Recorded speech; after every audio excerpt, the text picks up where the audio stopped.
Helen, approaching her 56th birthday, reflects on the journey of resilience and strength that followed the loss of her beloved husband to cancer 5 years ago. While the pain of his absence was deep, she gradually adjusted to the solitude of her life without him.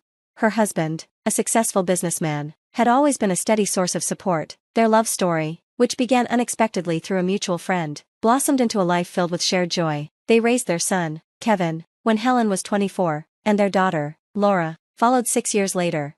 One day, Helen returned home to find her room unnervingly pristine but entirely emptied. Her daughter-in-law, Kathleen, with a laugh and no trace of regret, casually explained that she had cleaned out the room for the betterment of the household. In confusion, Helen followed her gaze to the backyard, where she saw her belongings, including a treasured painting from her late husband, being devoured by flames. Kathleen, with her cruel words, called Helen a parasite, suggesting that she no longer belonged in the home. Devastated by the betrayal, Helen chose to leave the house that had once been her sanctuary. Yet, despite the overwhelming hurt, she made a vow never to forgive Kathleen and swore to never forget the harm done. This pivotal moment set Helen on a new course, one where she would lean into her inner strength and hold on to the memories of her late husband to forge ahead.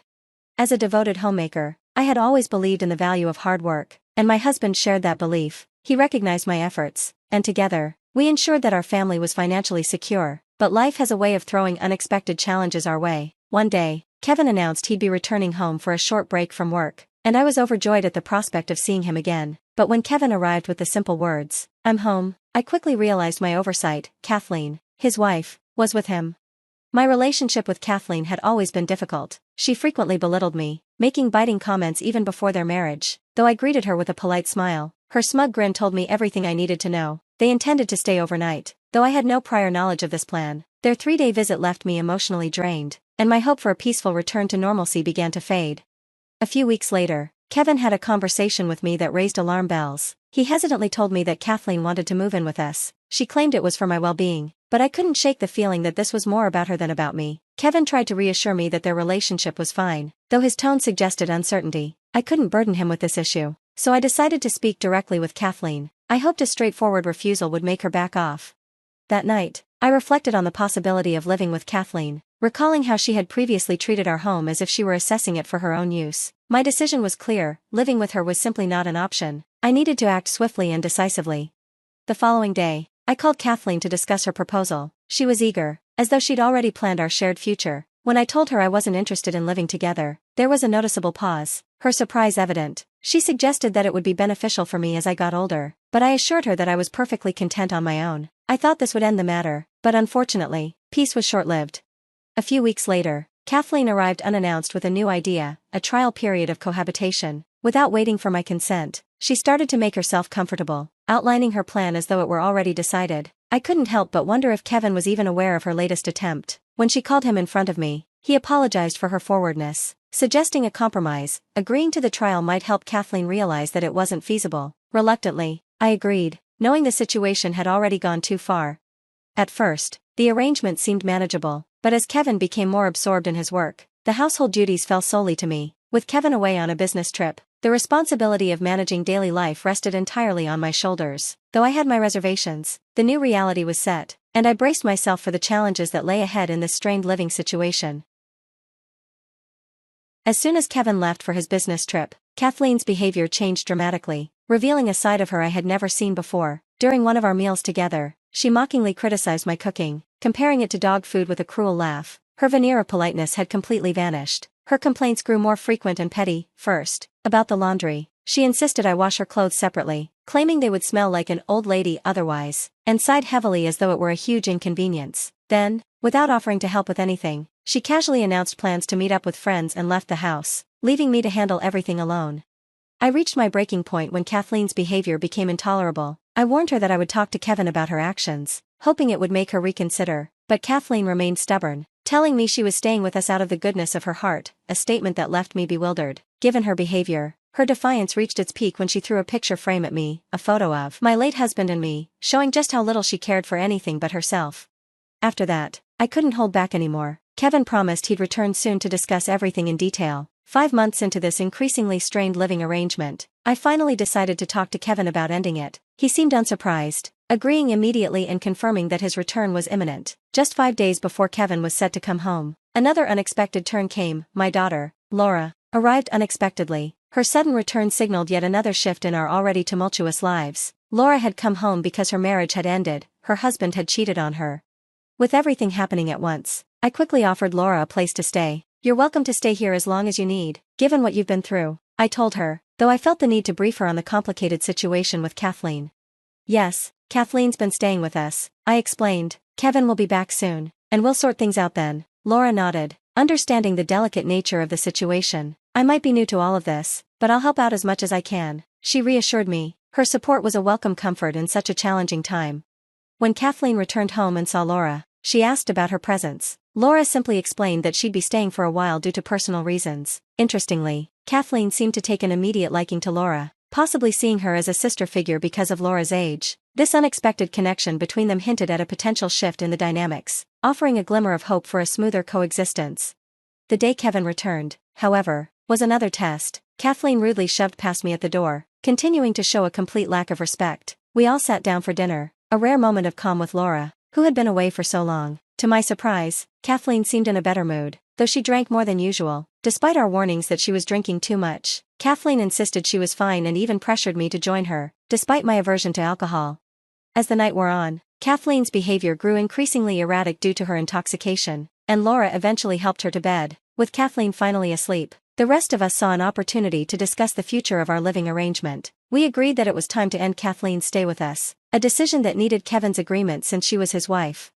That conversation felt like a turning point. We knew it wouldn't be easy to address the tension Kathleen's presence had created, but it was necessary for the well-being of our household. We also had to consider Kevin's feelings and how this would impact his marriage. It was a delicate balance between maintaining family unity and setting boundaries, one that made me realize how much I had allowed the situation to spiral out of control.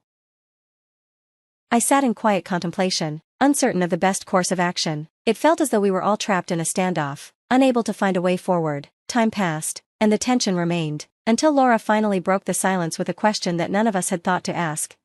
Why did Kathleen want to live with us in the first place? That question stopped me cold. Despite all the discomfort and frustration Kathleen's presence had caused, I realized I had never directly asked her, or Kevin, for her true motives. When I pressed Kevin for an answer, he could only recall Kathleen vaguely expressing concern for my well-being, though he admitted he found it hard to believe her sincerity. He speculated that perhaps Kathleen had been eyeing our large house, an idea that seemed even more plausible given her actions both before and after moving in.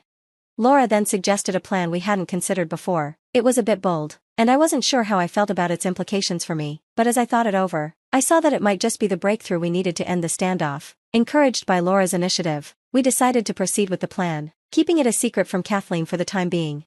3 weeks later, we were ready, though we knew Kathleen might reject our approach. We agreed to face the issue head-on. Together, we set a date, 3 days away, for our plan to unfold. The day before we intended to confront Kathleen, I told her I would be stepping out for a few hours but would return by evening. To my surprise, she responded with a cheerful, "Elle must tout chercher" attitude. I found it strange but didn't give it much thought, focusing instead on the upcoming shift in our living arrangement. My only concern was leaving Kathleen at home alone. Given the sensitive nature of the situation, this was the moment we'd been waiting for, a chance to finally address the elephant in the room and resolve the tension once and for all.